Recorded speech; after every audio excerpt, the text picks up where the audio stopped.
Over the years, seeing cannabis effectively treat some of our hardest to treat conditions in medicine, some of our most complex patients, and it does so well with them, I have to start to think, well, if it works so well on these conditions, what could it do to prevent these same conditions? And what could it do to prevent other conditions? Because this is really one of the key problems in our healthcare system right now, is that we're spending all our money and resources on chasing around problems after they've gotten really bad, right? Like a huge amount of our spending happens right at the end of life, a huge amount of spending in cancer care, and very little spending in how to prevent cancer and how to prevent some of these other chronic conditions, chronic inflammatory conditions and so forth. And so I've thought a lot about this. There's actually some evidence to support this idea that cannabis could be used for prevention and health promotion instead of just for disease treatment. And then we say, well, where's the evidence in humans? You know, there's so many people using cannabis, we should be able to find some signals there as well. And in fact, we can. For example, there was a study from 2014 that looked at over 400 people with traumatic brain injury and split them into two groups, people using cannabis, people not using cannabis. And the cannabis users were much less likely to die from the brain injury than the non-cannabis users. They were more likely to need ventilator support, meaning they probably had a higher prevalence of respiratory issues in the cannabis-using population, likely due to the smoking, not the cannabis itself, but to have less death and less need for intervention in heart attack. Well, we know that cannabis protects various tissues, including the heart muscle. There was a study in rodents that administered a tiny amount of THC 2 hours before an induced heart attack and found that the rodents who got that tiny amount of THC had less damage, less inflammation, and better function of their hearts. Furthermore, it can be useful as a preventative. It can be helpful in dealing with as a neuroprotective. If you have cannabis on board and you have had a traumatic brain injury, or if you have a stroke, you will have less tissue loss than if you don't have a cannabinoid on board.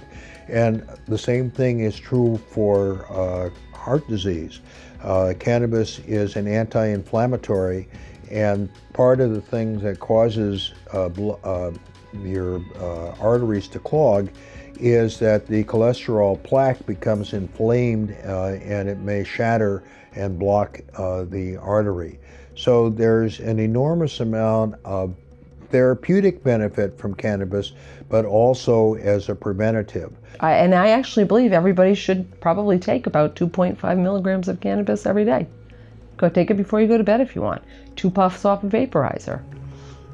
You don't have to overindulge, just like take it like you would take your vitamin D here in New England in the winter when people's vitamin D, they're not getting vitamin D from the sun and their levels fall and then they get joint pain. We can all use cannabis as a tool to create balance or restore balance within the body. I think in such a toxic environment like what we live in right now, the reason why there is so much disease and suffering and things of that nature is because cannabis is not available as a tool to be able to combat that toxicity, to be able to bring back that homeostasis within the body that all of us are needing.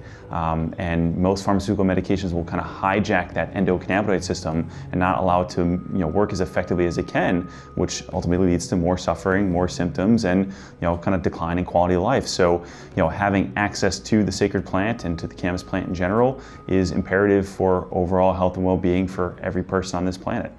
And so just winding up and having people understand like a bigger picture of when it comes to deficiency, we're looking at world-leading experts like Dr. Linus Pauling, right? 48 PhDs and 2 unshared Nobel Peace Prizes. And he's saying that all disease can be linked back to mineral deficiency.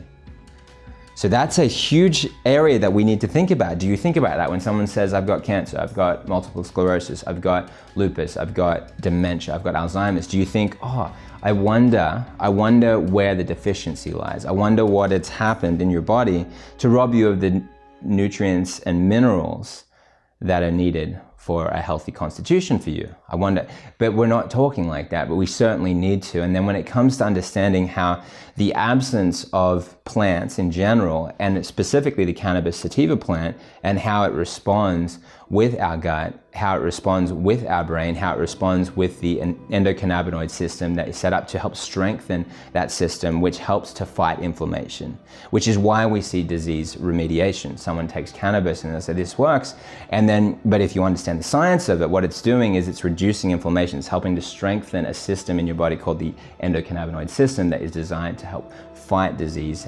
So the relation to cannabinoids, the endocannabinoid system, and our total health should not be and cannot be underestimated.